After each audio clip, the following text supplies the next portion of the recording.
kasih applause yang meriah ya buat speaker kita. Silakan, Fernando.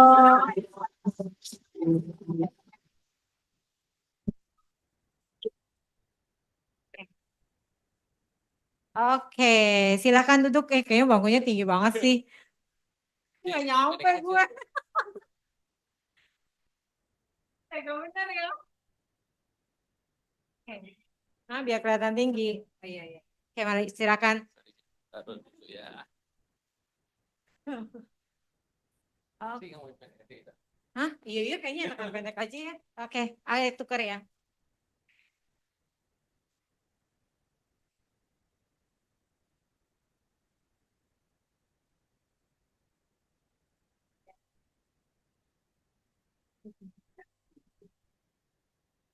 Oke, mungkin kita berdiri dulu ya. Pemanasan. Ya, welcome ya Fernando yang habis pulang dari Praha. Kasih pros dulu loh. Dia mau bela-belain lagi jet lag nggak?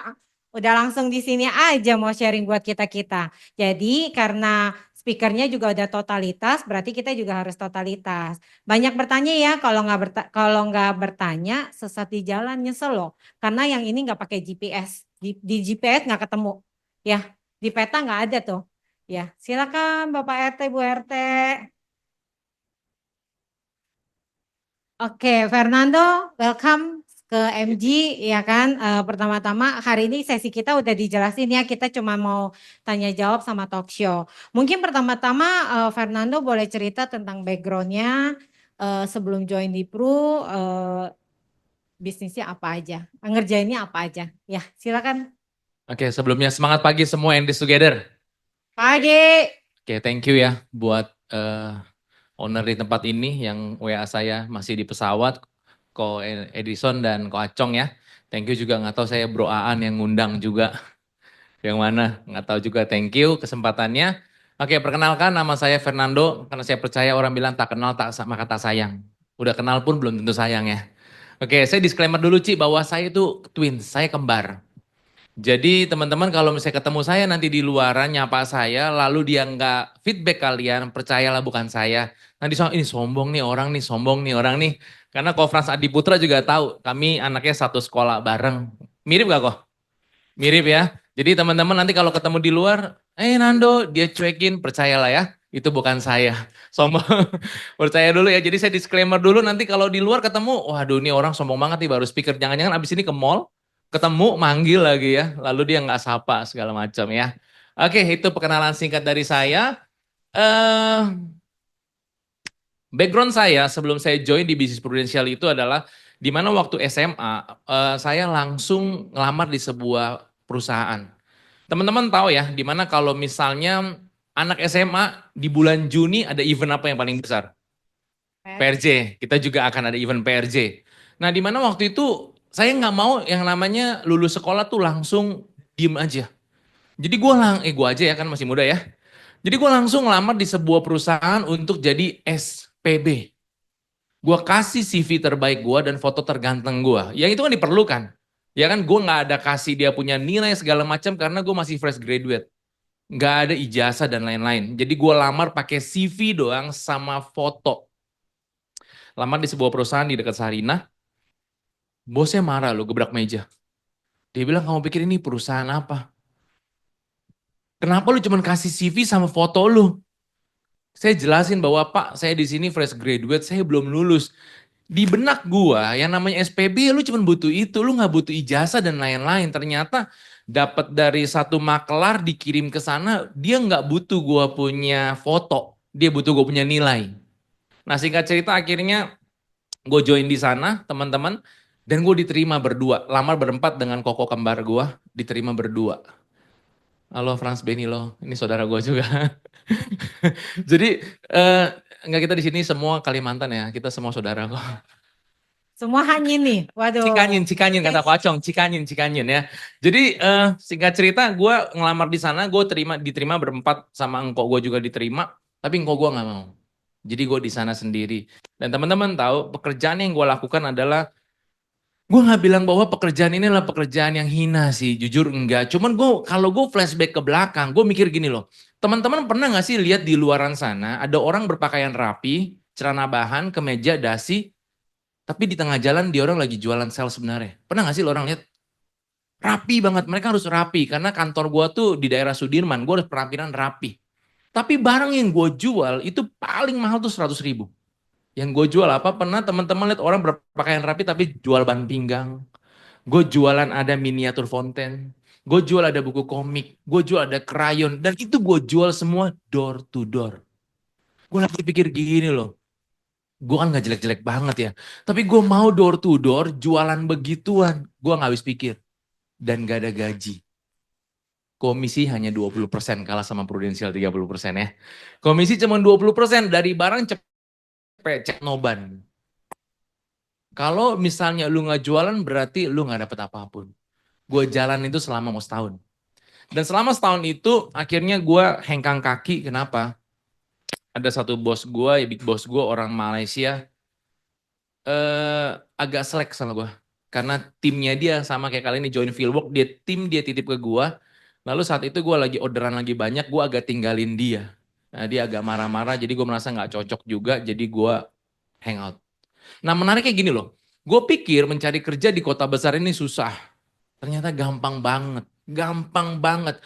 Waktu gue join di dia punya sales, gue door to door. Gue ada di daerah Harko, Mangga Dua, bahkan di kantor-kantor Mahkamah Agung, Radio Republik Indonesia, semua udah gue masukin. MK gue udah masukin. Sudirman semua gue udah masukin. Makanya kenapa kita butuh penampilan yang rapi. Jadi kalau misalnya gue orang masuk gedung, gue pernah ditahan di Radio Republik Indonesia. Karena dia orang CCTV, jadi ketika jam istirahat gue door to door gue masukin ke dia punya kantor masing-masing.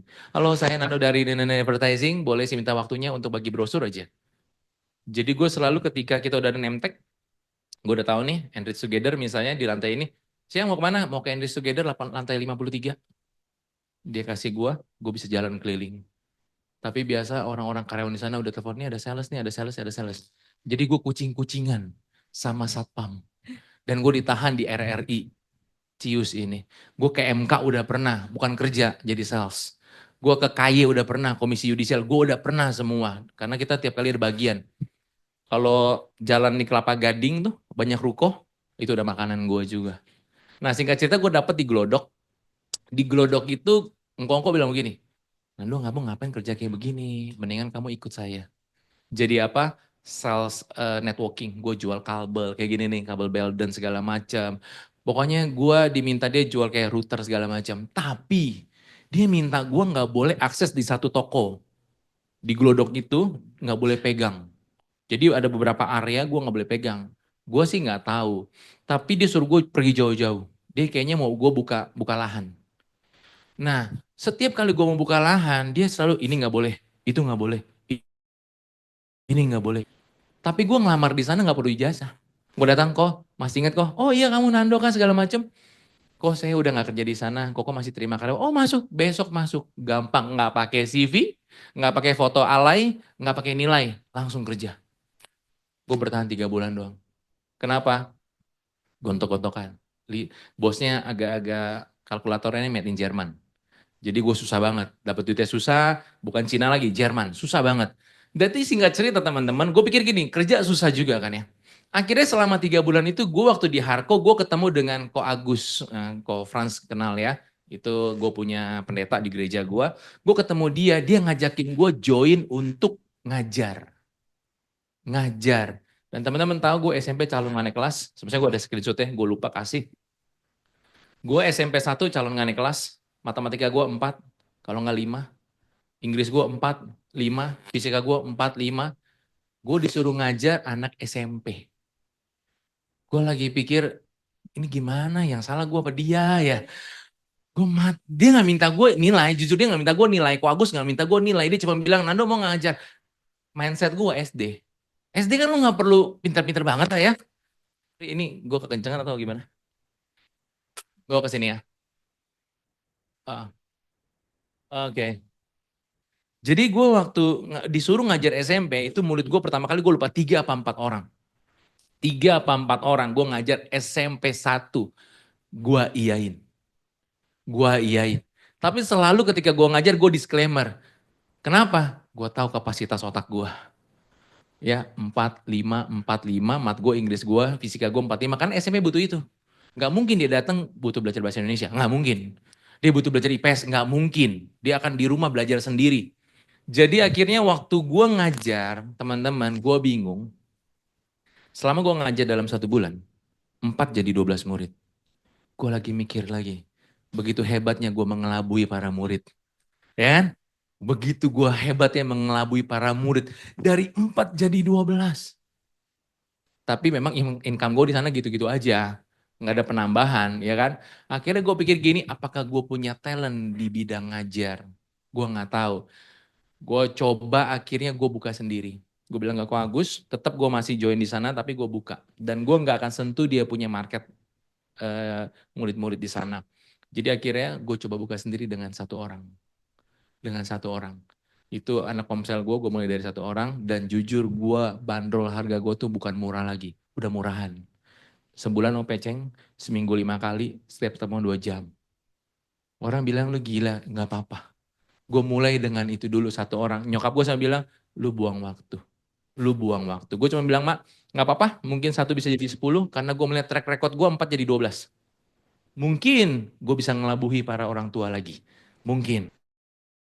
Ya, ngelabui para orang tua lagi. Dan singkat cerita, selama kan gue ada ngajar sekitar 70 murid.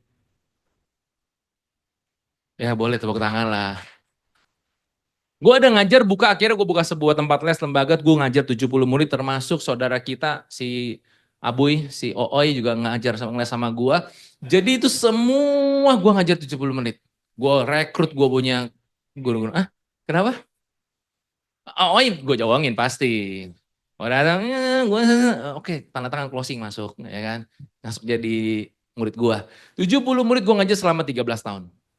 13 tahun gue ngajar, akhirnya gue bangkrut karena COVID. Gue bangkrut karena COVID. Dan gue jujur aja waktu COVID, gue nggak takut yang namanya COVID. Gue takut nggak ada makan, gue takut nggak ada duit setuju ya. Jadi gue udah siapin silang-silang, ya kan. Gue kasih tahu beberapa orang tua tenang, ada disinfektan segala macam, ada jarak segala macam. Nggak ada yang mau datang. Gue udah stres aja nih. Karena dari 70 nggak ada yang mau datang. Semuanya minta online. Oke. Karena Zoom segala macam dari 70 jadi 10. Lu bayangin income gue, bukannya jatuh. Kedebuk, ya kan. Sedangkan itu gue punya keluarga, udah punya anak segala macam harus terus running. Nah singkat cerita akhirnya dari 10 sisa 1. Seperti dari 1 menjadi 1. Gue mulai dari 1 orang, gue akhiri dengan 1 orang. Dan jujur gue bilang, udah lu gak usah ngeles lagi. Gue yang sok gak usah ngeles. 110.000 terus transfer dari bodo amat, lumayan kan? Namanya gue pedagang. Kalau dia ada kenapa-napa gue tinggal, so nih ada yang sakit, so ada yang sakit, so ada yang sakit, gue mau ngurusin. Yang penting no pecengnya buat gue. Ya kan? Singkat cerita gue ngajalanin. Nah setelah gue ngajar les, di 2019 gue ngajar selalu dari jam 2 siang. Ya nggak mungkin lah gue ngajar dari pagi ya, kan gue bukan guru di sekolah. Gue ngajar dari jam 2 siang SD, gue ngajar ketika di pulang sekolah ke tempat gue. Dan selama itu, pagi ke siang itu gue gak ngapa-ngapain. Sebagai anak muda, gue gak produktif. Gue bisa malam tidurnya luar biasa, subuh gue bangunnya bisa siang banget. Jadi engkau gue, kembaran gue datang, engkau gue 13 tahun ngajar, engkau gue 13 tahun jadi sales bangunan. Ya, jadi kami 13 tahun sama-sama, dia di bangunan, gue di pendidikan. Namanya guru tanpa tanda jasa ya. Sekarang gue sih gak mau, jujur aja. Gak dibayar, gak gue ngajarin. Jadi teman-teman, dia bilang gini, Dok, kayaknya lu gak benar. Lu masih muda, lu gak boleh begini. Mau gak kita patungan kongsi?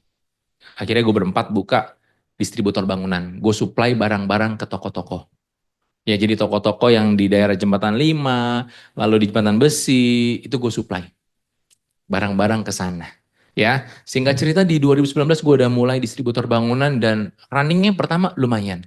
Jadi gue pagi sales bangunan, jam 2 gue jadi guru pahlawan tanpa tanda jasa. Ya itu gue double job. Tapi dihantam oleh COVID dua-duanya nggak running.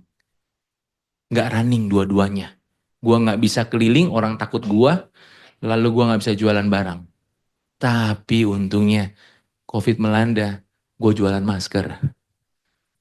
Gue tuh bandar masker teman-teman. Jadi waktu COVID melanda, karena gue main bangunan itu jual masker, tapi nggak favorit, ngerti gak sih? Dia nggak favorit, cuman gue tahu channelnya. Jadi karena COVID itu mulai melanda, gue borong masker. Dulu gue ingat banget gue beli 18.000 doang, satu kotak masker. Jualnya bisa ratusan ribu. Dan gue ketemu lobangnya Sensi. Tahu masker Sensi? Waduh, itu gue beli cuma Siban, gue jual sampai ceng. Maafin ya soalnya. Masker mahal ya. Dan Hah? teman-teman tahu, ada satu bos gue telepon. Dok, ada orang mau lempar masker gede-gedean. Tempat nggak usah pusing, duit siap. Kamu bisa jual nggak? Gue sama Nandi tuh jago jualan. Jadi gue bilang sama Nandi, gimana Nandi? Ini duit gede banget. Duit gede banget, bukan duit kita. Akhirnya gue runding, akhirnya gue nggak jalanin itu masker yang Sensi gede banget. Gue hanya ambil partai nggak gede lah, cuma 200 kotak, 300 kotak. Jadi nggak ribuan kotak. Ngeri banget, timbun segala macam. Jadi singkat cerita, Sensi mahal, gue banyak scuba. Scuba ya, yang ada jenggotnya segala macam. Dari awal bahan sampai keluar, gue pegang semua produksinya. Dipercaya sama satu bos gue. Padahal gue bukan orang konveksi. Dia nggak tahu kenapa, dia bilang, Nando kamu ada kenalan ini nggak? Ada. Pokoknya orang tanya gue, ada dulu. Nanti baru mikir. Nando ada orang Neci gak? Neci, lo tahu Neci? Gue juga nggak tahu karena gue bukan orang konveksi. Ada kok, ada. Nando ada. Tukang laser, ada. Semuanya ada. Jadi dia kirim bahan ke gue supply ke orang-orang. Sampai orang masukin kantong tuh masker, gunting-gunting, gue kerjain semua orang. Gue cuma terima beres, udah jadi gue jual barang lagi. Sampai akhirnya scuba yang ada warna-warna, gue udah mikir lagi nih, udah gak bisa putih hitam, navy nih, harus ada gambar nih, LV lah segala macam. Gue ketemuin satu orang yang dia jago bikin desain. Orang desain ini gak mau sebenarnya, karena lu gak bisa kasih gue desain satu. Gue bilang, gue bayar. Satu desain cepeceng gak apa-apa. Lu keluarin gue 10 desain, 20 desain gak apa-apa. Gue jual. Langsung ke bos gue sendiri sekarang. Kok sekarang udah gak zaman kok, ada LV, ini mau gak nih kok? Nih, orang mau sekolah, ada Tutwuri Handayani, ada kok siap. Mau kayak gimana gue siapin. Gue ada orang desainnya sendiri. Jadi pada saat itu gue bilang, COVID janganlah cepat berlalu. Gampang, seriusan. Cari duit di zaman COVID, sampai oksigen, itu gue gak mainin. Ivermectin, gue gak mainin. Tapi termometer, gue mainin. Orang yang butuh termometer, segala macam, yang semprot itu, disinfektan, itu toko bangunan jual. Gue supply. Jadi gue mainin itu semua. Ivermectin gue gak jualan, tabung oksigen gue gak jualan. Kenapa? Ada batin. Ya, orang tiba-tiba udah mau oksigen, mati dia. Ngerti gak lo? Mati dia. Ivermectin gue juga ada lobangnya. Itu murah banget dijual 200.000, 300.000, ada yang pernah beli? Itu buat cacing, itu lo kasih kombanter ini gue beres. Gue ada channel, ada lobangnya, tapi gue gak mainin. Karena gue merasa hati nurani. Masih ada ya? Masih ada sih. Tapi kalau masker kan semuanya pakai. Gue bilang itu bukan hati nurani, itu butuh cuan. Karena gue dapur butuh ngebul. Ya. Jadi singkat cerita, inilah pernah nonton di FTV Ajab penjual masker? Ada? Ya. Nggak ada ya, terjadi di hidup gue. Jadi waktu gue nggak tampilin, gue ada screenshotnya, di 31 Desember 2020 keluarga gue kena COVID. 31 Desember 2020 itu hari apa sih? Malam tahun baru, all I knew. Dokter nggak ada. Setiap colok itu 2 juta kalau lo mau cepet PCR. Bokap gue stroke, jadi udah mulai agak ngaco. Bokap gue udah ngaco, duduk berdiri, duduk gelisah, mondar-mandir udah kayak cacing. Itu menurut gue, wah, aja penjual masker. Jadi pada saat itu bokap gue kena COVID, dilarikan ke rumah sakit, bokap gue 3 minggu koma. Bokap gue udah pasang jantung, udah pasang ring, lalu dia udah stroke 2 kali. Gue pikir ini agak-agak riskan. Jadi pada saat itu akhirnya dilarikan ke rumah sakit, dia dapat rumah sakit di daerah Cengkareng, 3 minggu koma, puji Tuhan, dia boleh pulih kembali. Dan teman-teman setelah dia pulih, dia udah pulang. Nah gue sama koko gue yang kembar ini jadi duta COVID di gereja. Ya kenapa? Orang-orang COVID taunya Nando Nandi. Jadi gue supply obat-obatan ke mereka yang COVID, gue siapin mereka punya tensi, oximeter, obat sementara, vitamin gue kirim dulu. Ya, tabung semua gue kirim dulu. Gue selalu kirim mereka oximeter, cek kalau misalnya ini kita minta kerjasama dengan dokter. kirim obat ke mereka pada saat itu ya. Jadi satu titik di mana akhirnya karena di gereja gue di gereja juga sebagai pengkhotbah. Jadi waktu ada yang mau sakit mamanya, dia telepon gue. Kok mama kena COVID? Gue bilang jangan panik, ukur segala macam. Ternyata dia punya oksigen itu udah di bawah 50. Kalau nggak salah 40 sekian. Tapi belum pingsan. Belum pingsan. Semestinya itu udah harus pingsan. Karena udah di bawah itu udah harus pingsan. Cuman dia udah nggak sadar lah ya. Akhirnya gue larikan dia ke rumah sakit yang negeri, yang kerjasama dengan pemerintah. Bukan tentang BPJS. Karena COVID itu adalah penyakit global. Jadi lu ada nggak ada BPJS, pemerintah bayarin. Ngerti ya? Jadi lu nggak ada apa BPJS, pemerintah bayarin. Pada saat itu dia dilarikan ke rumah sakit di daerah Kelapa Gading. Gue tanya ada asuransi apa? Prudent, bagus, bagus, bagus. Kartu apa? Gue belum agent, tapi ngerti. Lu kartu apa? Kerang, mendingan lu jangan.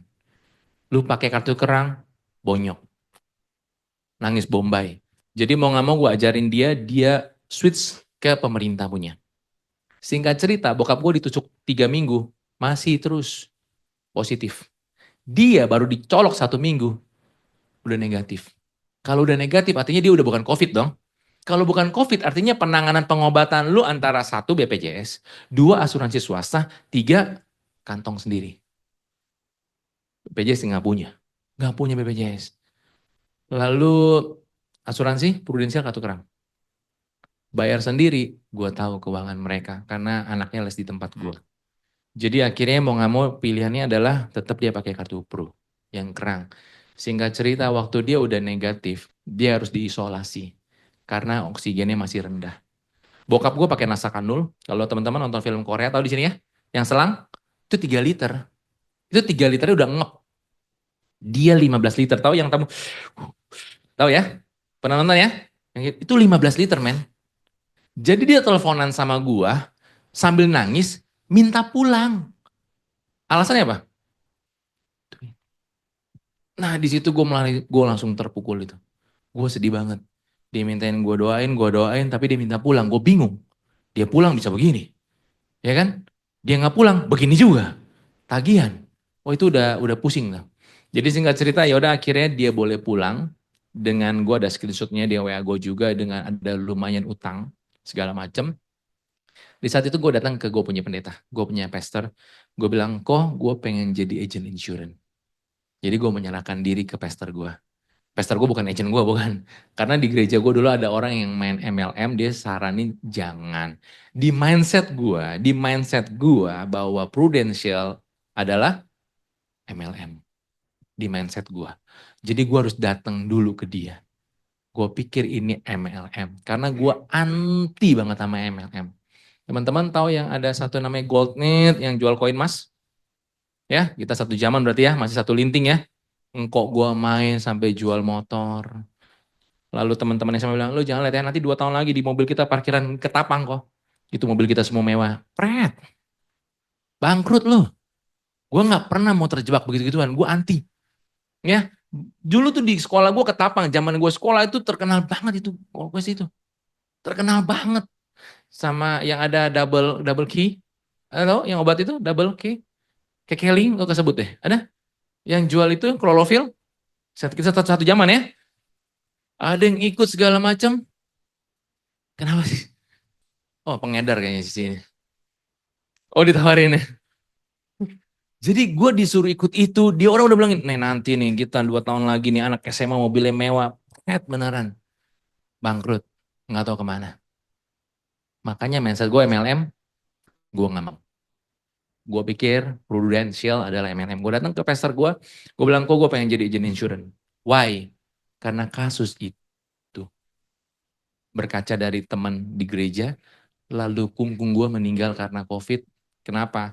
Karena anak-anaknya bingung bagaimana datengin kungkung gue ke rumah sakit karena semua takut biaya.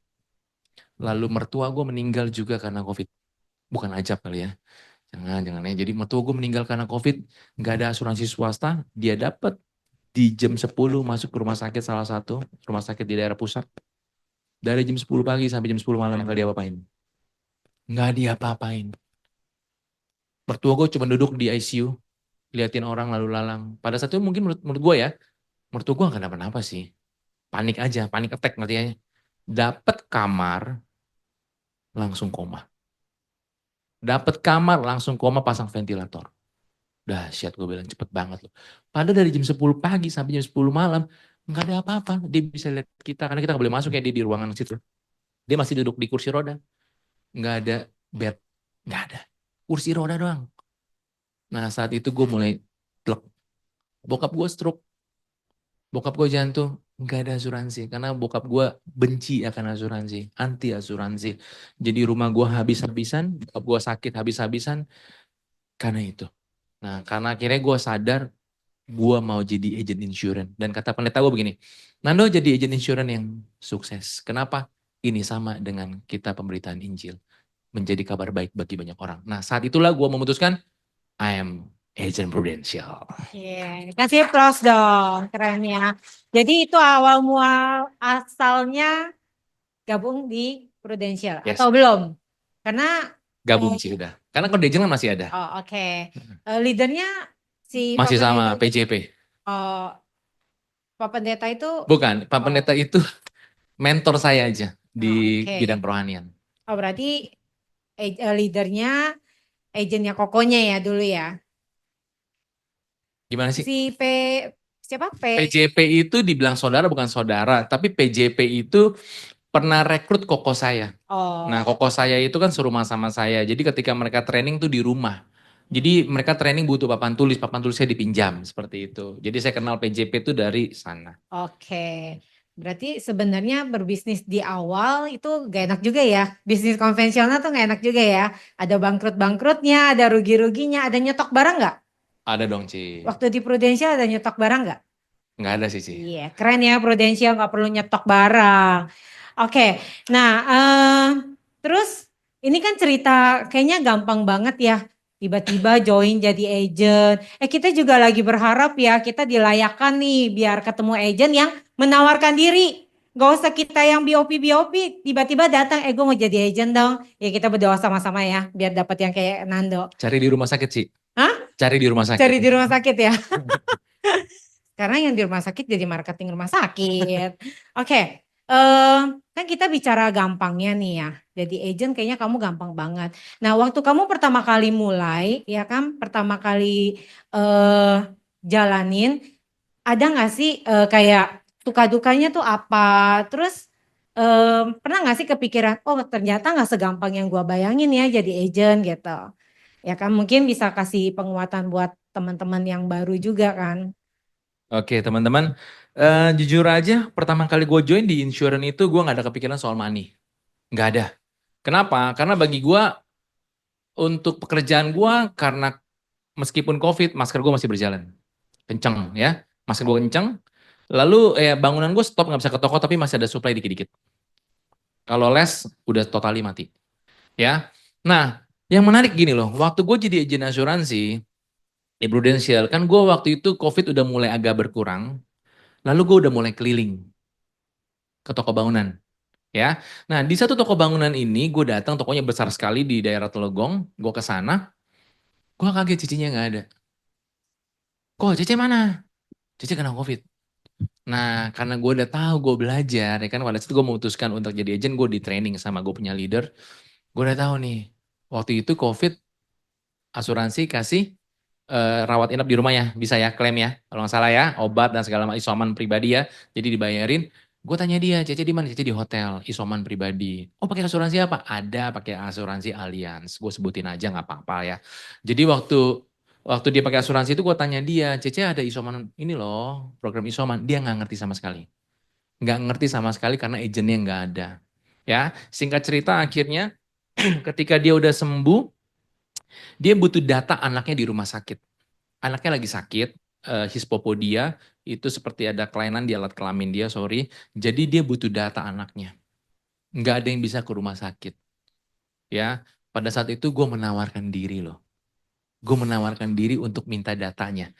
Ko Frans boleh tampilin dia punya chat? Ini pengalaman gue menarik waktu gue masih jadi agent ya di bulan Agustus. Ini bukan nasabahnya ya. Bukan nasabah, nasabah orang lain. Ya, nasabah orang lain, tapi anaknya sakit gitu loh. Anaknya sakit, dia butuh butuh surat dari dokter lah. Gua nggak tahu buat apa lah, gua nggak nanya lebih banyak. Nah, nggak apa-apa sambil. Oh, udah ya. Oke. Nah, ini bukti chat gua ini dia nih, 27 Agustus 2021, teman-teman. Pagi dok, dok saya sudah call, bukan yang ini, sebelumnya. Oke, ada satu lagi. Iya, itu. Yang bawah tuh kok. Oke.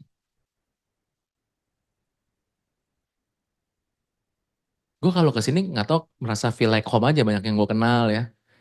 Kita santai aja lah ya. Iya, santai. Oke, ini dia. Gue WA dia di 24 Agustus. Gue bilang, selamat siang dok, apa kabar dok? Saya mamanya Kenneth. Jadi gue berubah jadi mamanya Kenneth. Gue berubah jadi cewek. Gue kasih tahu orang-orang terdekat gue, kalau lu terima WhatsApp dari gue, jangan kaget. I'm a girl sekarang. Ya, jangan kaget. Gue bukan penipuan. Jadi gue berubah sementara jadi mamanya si Kenneth. Ya, yang pernah operasi dengan dokter Hispopodia pada tahun 2016. Dengar dari iya Bu, dok kan si Ken mau saya masukkan ke asuransi. Dari pihak asuransi minta surat keterangan konsul dengan dokter. Kira bisa nggak konsul via Zoom? Karena dokternya nggak mau ketemu. Ya, dikarenakan kondisi saat ini Ken nggak bisa, belum vaksin juga, jadi dia nggak mau bawa ke rumah sakit. Dia mau masukin polisnya ke Allianz. Dia butuh surat dari dokter, SKD-nya dia. Dia butuh surat keterangan dari dokter menyatakan bahwa dia udah sehat. Bodoh-bodoh, gue bilang, gue bantu aja. Bodoh-bodoh, gue bilang, gue bantu aja. Sekalian gue belajar kan.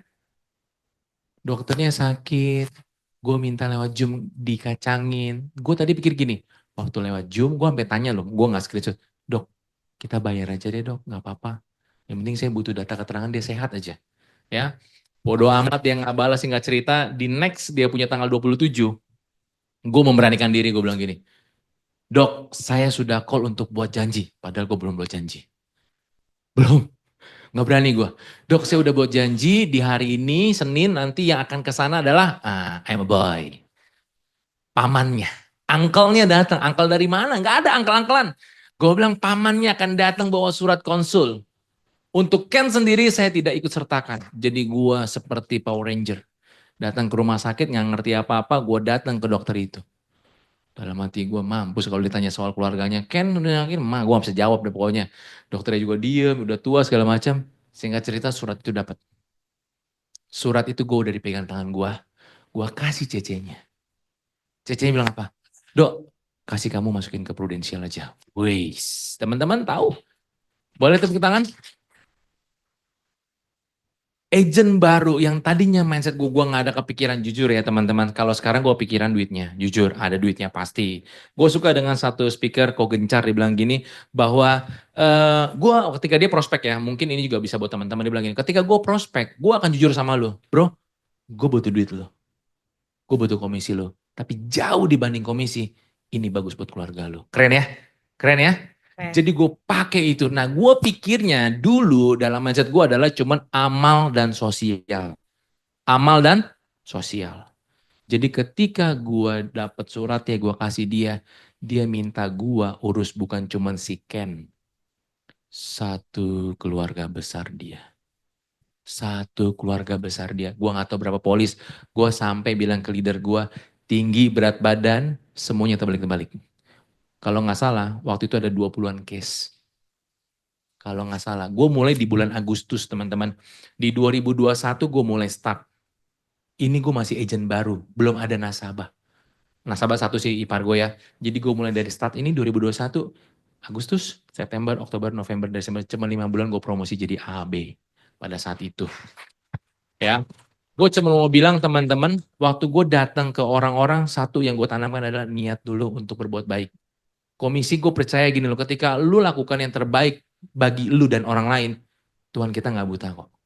Tuhan kita nggak buta kok. Jadi waktu gue datang, jujur nih, ketika gue datang sekarang ke orang lain, gue tahu gue butuh duit itu loh. Ngerti ya? Gue butuh duit. Nah kemarin gue baru closing teman-teman, baru pulang dari Praha, nggak ada jet lag keci. Karena di telepon gue lagi di Praha, Nando kamu di mana? Jujur gue nggak mau bilang gue di Eropa. Kenapa? Ini orang kaya, gue takut Dia kelihatan gue ke Eropa, dia gak mau buka polis sama gue. Ya kan? Cuma gue beranikan diri. Nando, siang ini datang ya? Ah, kok sorry, saya lagi di Eropa. Cailah. Oh, lagi di Eropa, dia cerita soalnya. Yaudah nanti kalau kamu udah nyampe, kamu ke rumah saya. Kemarin gue baru proses dia, nggak gede teman-teman, 110 juta API. Semoga diluluskan aja. Dan tahu teman-teman, ini orang nggak pernah mau punya asuransi.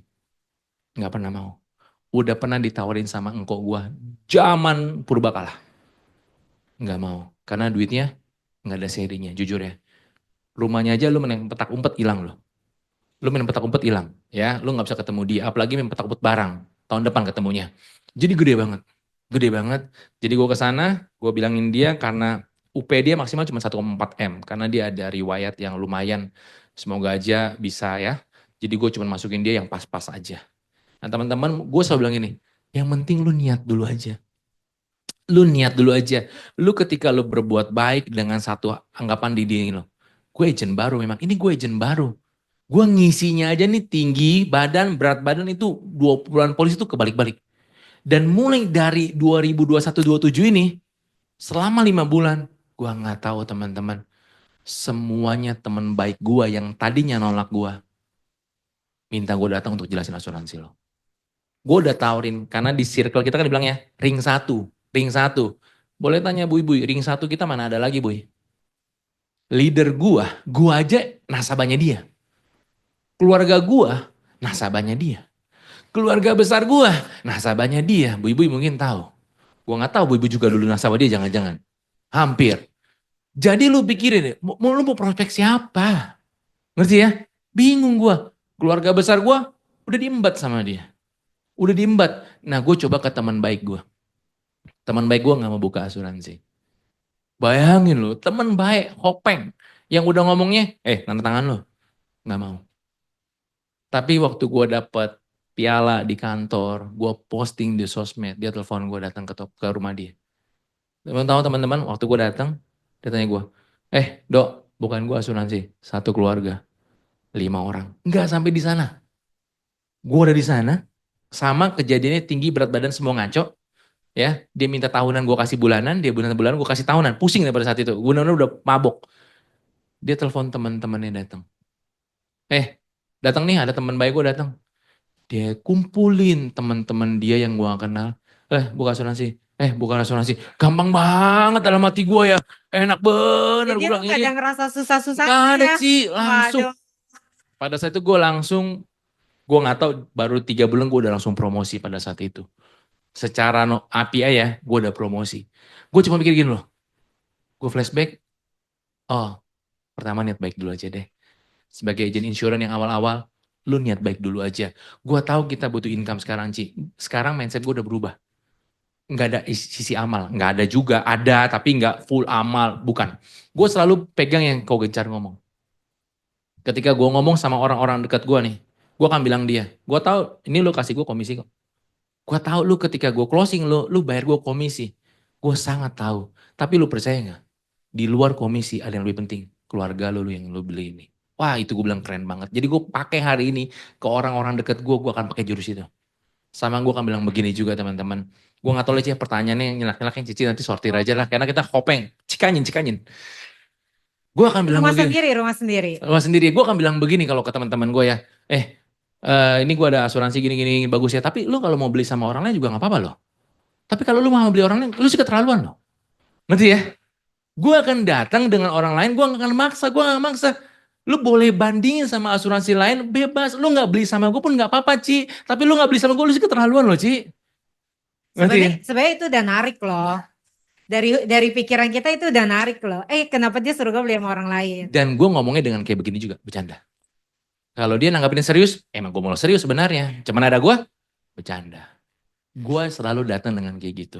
Jadi gue akan datang semua, karena gini, ring 1 belum habis teman-teman. Gue sendiri udah mau dari 2021 sampai saat ini, ring 1 sebenarnya belum habis. Ya, yang gue mau deketin ring 1 belum habis. Makanya ketika gue lagi ketemu orang, gue prospek, orang tanya gue, kok prospek gimana sih? Parah deh prospek gue cowboy. Prospek gue cowboy. Kalau udah ada closing, mama calon mertua lu udah ada asuransi belum? Belum. Lu gila lu ya. Kalau dia sakit siapa yang bayarin? Gua sih. Makanya lu punya asuransi, udah langsung suruh buka aja. Jadi gue model-model kayak gitu teman-teman. Dan gue sampai hari ini kalau ada orang mau klaim sama gue juga bingung, dia ngerti apa enggak ya? Jangan-jangan nanti berantem sama gue lagi. Karena gue nggak gitu banyak jelasin terlalu kalau sama orang deket. Cuma bilang, gue percaya sama lu dah. Gue percaya sama lu aja udah. Ya. Di bulan Januari, tanggal 1 Januari gue dapet telepon rumah duka. Dia orang bilang gue spesialis rumah duka karena setiap dari rumah duka gue closing. Gue ke rumah duka, nasabah gue minta dia jiwa dia nggak mau. Gue datang ke rumah duka, nggak ada ngomongin asuransi ya, lu bisa dipeti lo nanti lo. Nggak ada, tapi dengan niat baik dulu karena datang sebagai penghormatan, tiba-tiba dia telepon gue, kok bisa ke rumah nggak? Kenapa? Mau nanya asuransi. Wis, datang, kok mau bikin asuransi jiwa? Gue udah siapin dari rumah. Sebenarnya gue udah siapin dari rumah. Jujur ya teman-teman, gue siapin kecil banget, 1M, 3M, 5M. Biasa leader ajarin gitu ya. Cuman gue nggak tahu nih, sebenarnya dia banyak duit banget, dia banyak duit. Gue kasih dia 5M. Ini bagus buat lo. Ya udah kok ini aja. Wih, dalam lagi kenapa nggak 10M yang segala macam kan ya. 5M dia bilang, udah proses aja gue. Di segampang itu tau gitu gue bikin 10M lo. Ya kan, mau datang lagi nggak enak kan ya. Jadi gue pikir nggak apa-apa pelan-pelan gue lagi mau minta bininya juga buka. Nah teman-teman gitu. Lu santai aja pelan-pelan. Lu pelan-pelan, lu komunikasi dengan teman-teman baik lu. Menurut gue gini, ring 1 paling gampang. Tapi lu harus yakinkan bahwa lu orang yang benar-benar di insurance ini, bahwa lu orang yang bertanggung jawab. Dan teman gue itu yang buka 5 yang tanda tangan, nggak pakai babi bu. Ini jelasin ngai tang shit. Mendingan ngai tanda tangan kok. Oke siap bos. Seriusan. Pokoknya percaya lu aja ya. Itulah yang kita harus punya sebagai agent insurance. Karena di luar sana banyak agent insurance banyak gak sih?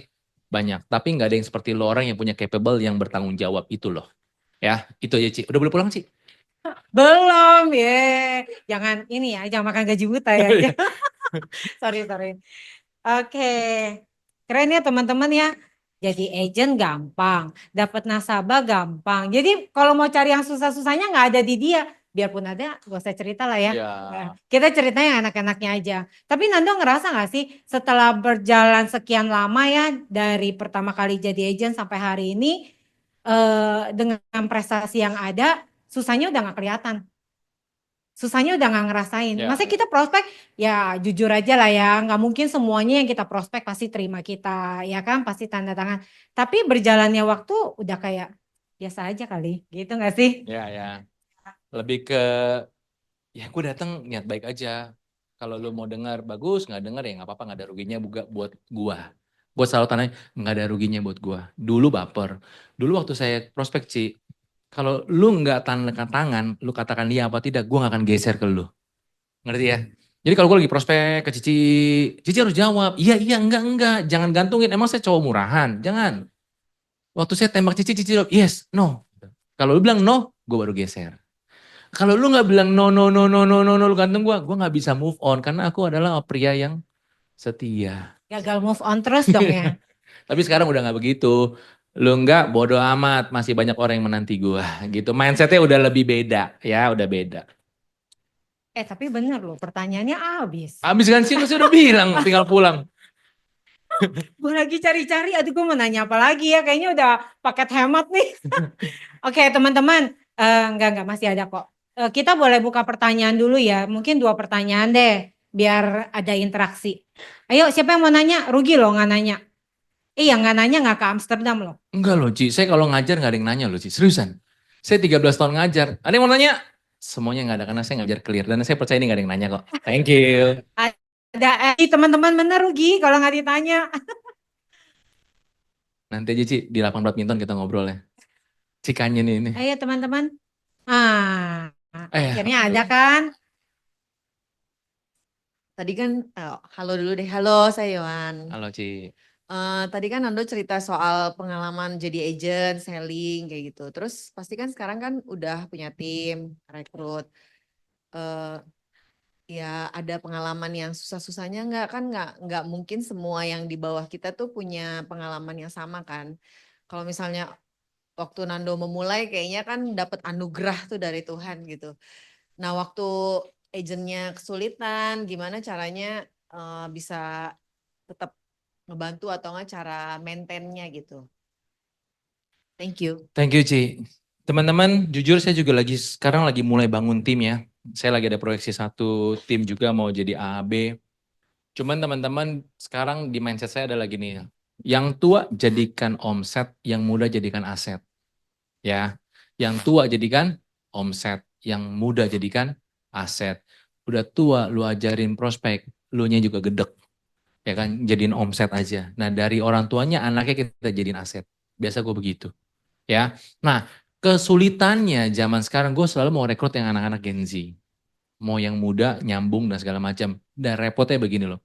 Gue selalu bilang ke tim gue, saya tuh di sosmed tuh males banget. Ada yang lihat kalau misalnya di Praha saya posting sendiri, nggak ada, semuanya repost.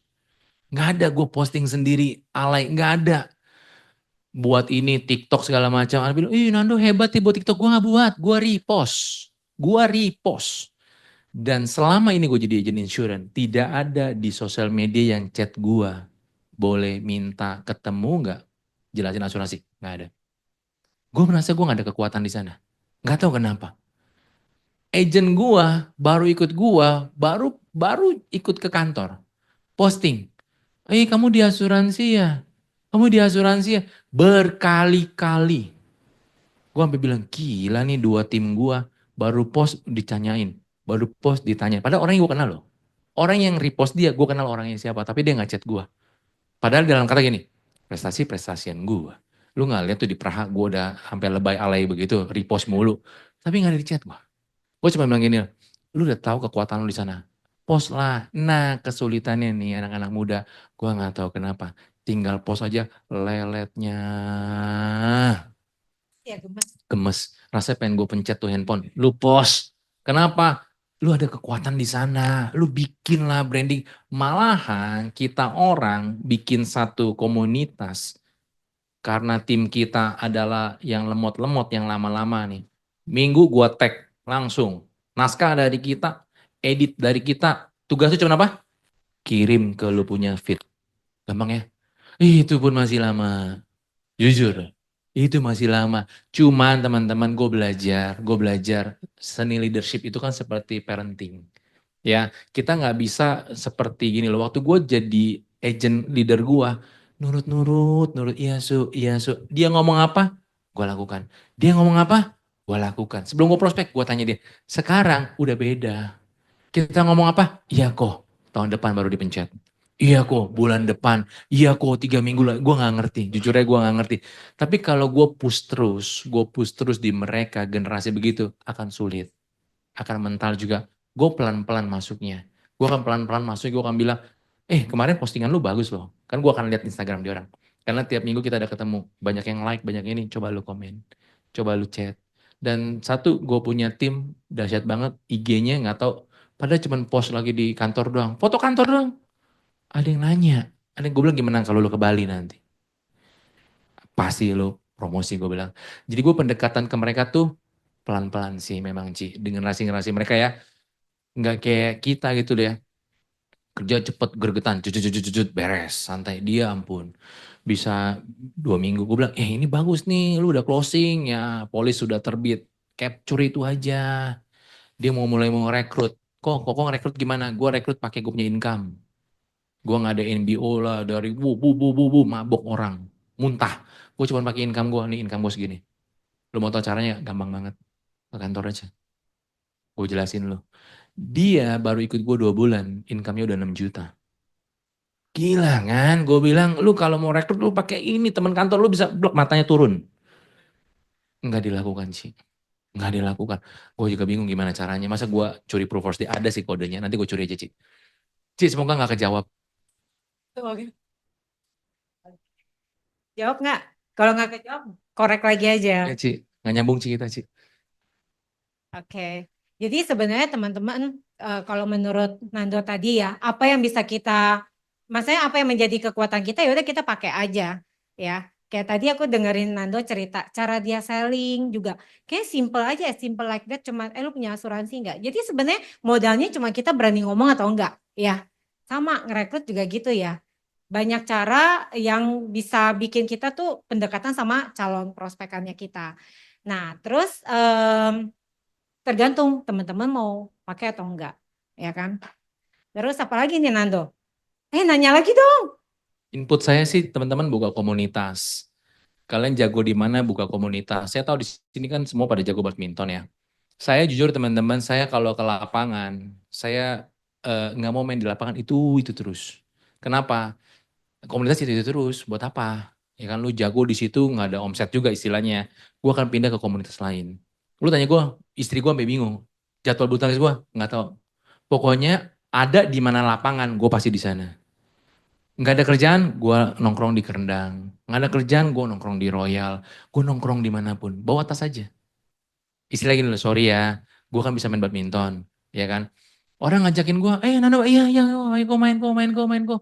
Ada satu gue lagi pendekatan, orang-orang kaya, lagi pendekatan. Gue pura-pura doang, post badminton, gue ada video badminton. Nando lu main badminton ya? Iya kok, yuk main sama gue yuk. Aduh kok saya nggak jago loh, kok cupu loh kok.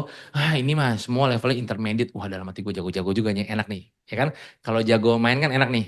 Kalau yang sorry nggak bisa main juga dia males main sama kita kan ya, malu dia. Intermediate tuh, intermediate. Wah jago dalam hati gue. Oke, gue sengaja datang malam-malam ke dia. Pas gue datang, gila ini intermediate dari mana ini nggak bisa main. Gue bilang, main aja cupu banget, dia bilang intermediate. Singkat cerita gue udah main kedua kali, mental sih. Mereka nggak mau ngundang gue lagi. Gue nggak ngomongin asuransi loh, mental. Karena dia merasa, ya nggak tau lah, kata teman gue, dia orang nggak suka dong main sama lu. Padahal gue jujur itu, gue udah mainnya udah bego, paling bego menurut gue ya. Udah pura-pura nggak bisa main segala macam, masih aja. Nah gue bikin teman-teman, gue akan bawa buku polis juga di tas badminton gue. Gimana pun caranya gue ada tas buku polis gue sendiri aja. Habis dari mana? Ya habis ngurus nasabah nih, mau serain buku polis nih, segala macam. Itu trik gue. Apalagi teman-teman kalau lo sekarang kan polis kan dikirim langsung nasabah ya, nggak ada cara ya, kartu gue cetak. Gue kirimnya tidak akan di rumah. Gue kirimnya di mana? Karena gue suka badminton, gue kirimnya di lapangan. Dan gue kasih dia nanti pas lagi rame. Pas lagi rame. Gue sudah bawa buku polis karena butuh tanda tangan. Sebenarnya kertas itu kita nggak penting ya. Kok di kantor gue minta kertas lembaran itu loh untuk nyatakan bahwa lo udah terima polis. Nanti lu bawa ke lapangan ya. Sama ada kartu yang mau gue kasih. Lu bawa tuh polis, gue jelasin ulang di sana. Yang penting rame. Gue dari sana teman-teman. Market baru gue ya dari sana. Jadi gue cara memperkenalkan diri gue adalah di komunitas, gue bawa buku polis, lalu gue bawa kartu kalau mau ketemu orang. Dan setiap kali orang nanya dari mana, gue pasti kalau ke badminton juga kadang-kadang pakainya rapi. Ganteng banget ya pada keringatannya. Dari mana? Habis ngurus, klaim. Habis ketemu, nasabah. Kayak gitu sih, Ci. Oh, gitu ya cara buka marketnya ya. Ya, Sebenarnya teman-teman banyak cobalah. cara ya. Komunitas ya memang buat profesi kita tuh komunitas tuh penting banget ya. Mm-mm. Buat kita buka market baru. Eh, Tanya lagi? Ada yang mau bertanya? Jangan terlalu dipaksa sih. Hah? Jangan terlalu Biar dipaksa. biar nggak cepat selesai gitu loh ya.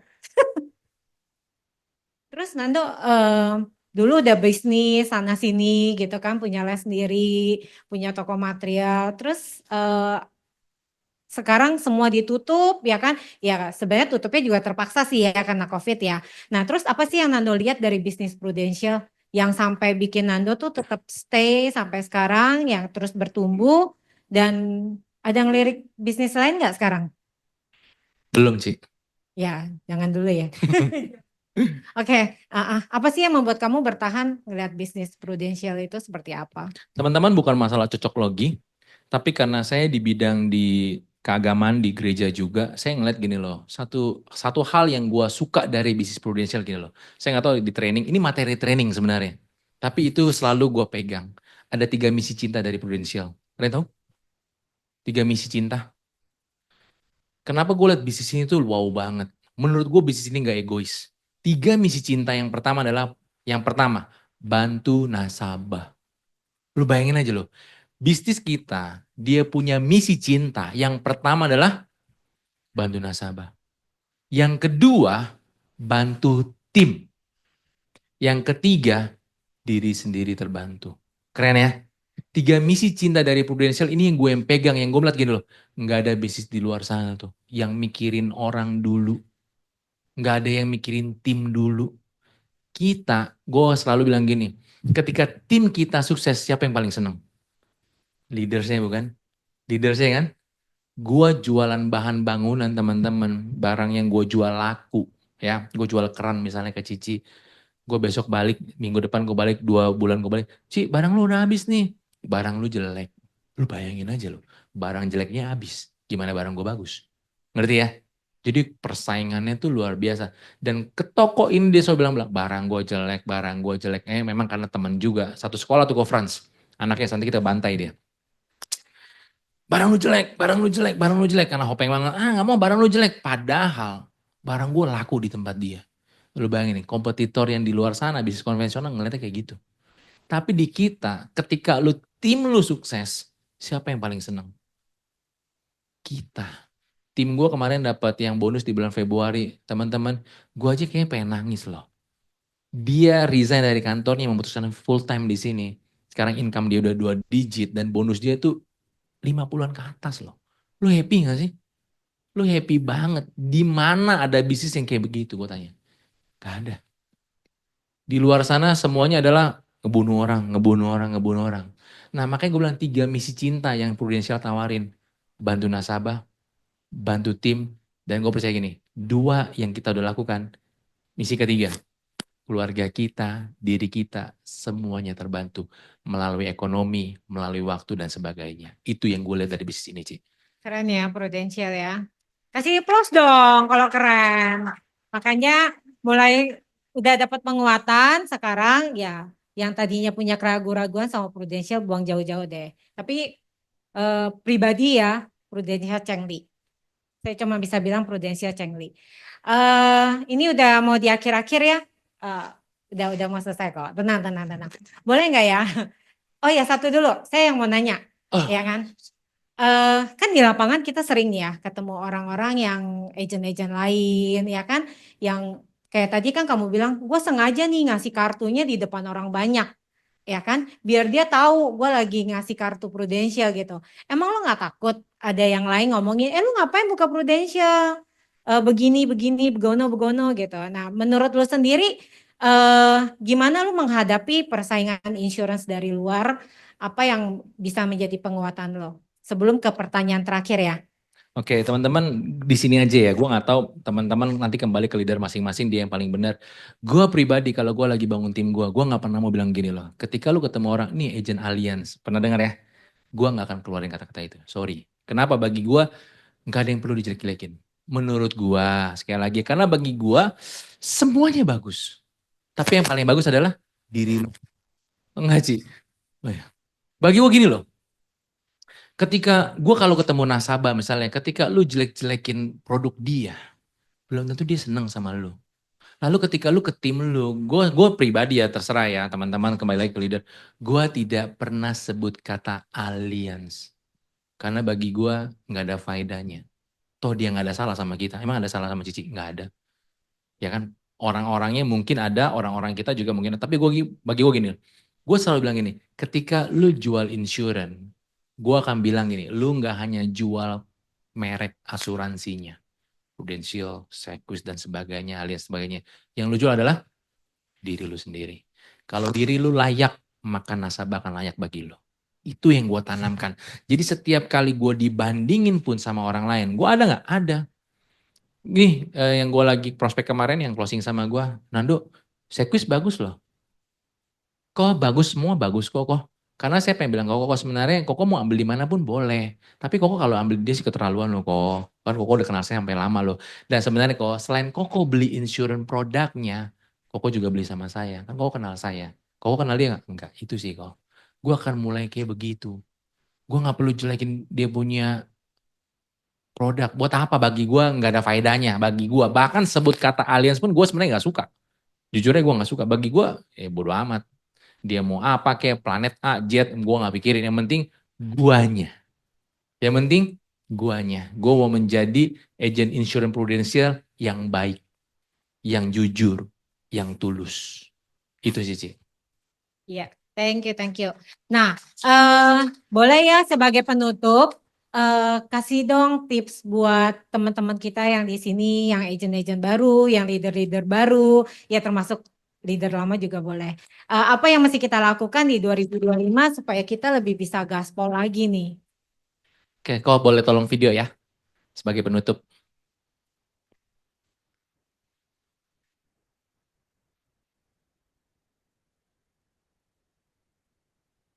I was young, if people said, Jackie, one day you will get an Oscar, you know? But I just concentrate, even my box office, good. Box office, no good. Somebody go to see my movie. Some people don't like movie. Doesn't matter. Every day, single shot in the movie, in the stage, on the set. I do my best. I can enrich my life for all those years. One day, I never go to Oscar. Oscar come to me. Wow! No matter what kind of job you are, you're the host. You do the best you can. You're not today to the host. Nobody listen to you. Okay, tomorrow you change your cameraman. Okay, you doesn't good. You go to change your soundman. You do nothing. Stay where you are. Like you, like the audience. I think everybody have your own job. Stay your own job. One day, your dream success. Oke teman-teman, ini video gua sebagai penutup. Gue pengen bilang gini teman-teman. Jackie Chan gak pernah berpikir bahwa akan dapat Oscar pialanya. Enggak. Tapi yang dia lakukan adalah dia do the best. Apapun yang dia lakukan yang terbaik. Sebagai apapun dia lakukan yang terbaik. Dan someday yang terjadi adalah Oscar yang datang ke dia. Karena apa? Oscar melihat Jackie Chan layak. Dan setiap kita di tempat ini teman-teman, gue percaya gini loh, bahwa kita adalah agent-agent yang semestinya adalah agent yang layak. Layakkan diri lu. Gue cuma bilang gini loh, sebagai pebisnis insurance, gue tanamkan gini bahwa bisnis kita adalah bisnis penolakan. So jangan pernah baper. Jangan pernah baper. Gue suka dengan satu kata ini, janganlah menjadi pribadi yang baper, tapi jadilah pribadi yang berperan. Jangan menjadi pribadi yang baperan, tapi jadilah pribadi yang berperan. Nah kalau hari ini lu tahu seorang petinju masuk ring tinju, hukumannya apa? Bonyok. Nggak mungkin ketika seorang petinju masuk ring, dia nggak pikir bahwa dia bonyok. Ada nggak? Nggak ada. Ketika petinju masuk ring, dia tahu bahwa dia pasti bonyok. Kita agent insurance, ketika kita turun lapangan, kita udah tahu. Pasti kita So kenapa lu baper? Do your own job. Lakukan yang terbaik. Someday, Oscar akan datang kita semua. Prestasi, promosi, dan sebagainya. Yang penting lu stay. Yang lu lakukan sekarang, lu stay, lu beri yang terbaik. Karena gue percaya gini loh, lakukan yang terbaik, maka semuanya itu akan datang dari Tuhan. Buat kita semua. Yang penting gue bilang gini, teman-teman capek boleh, lelah boleh, nyerah nggak boleh. Gue Nando, thank you. Thank you Nando. Teman-teman keren banget ya sharing Nando. Oke, Aan. Thank you loh ya Nando. Keren. Kita foto bareng ya.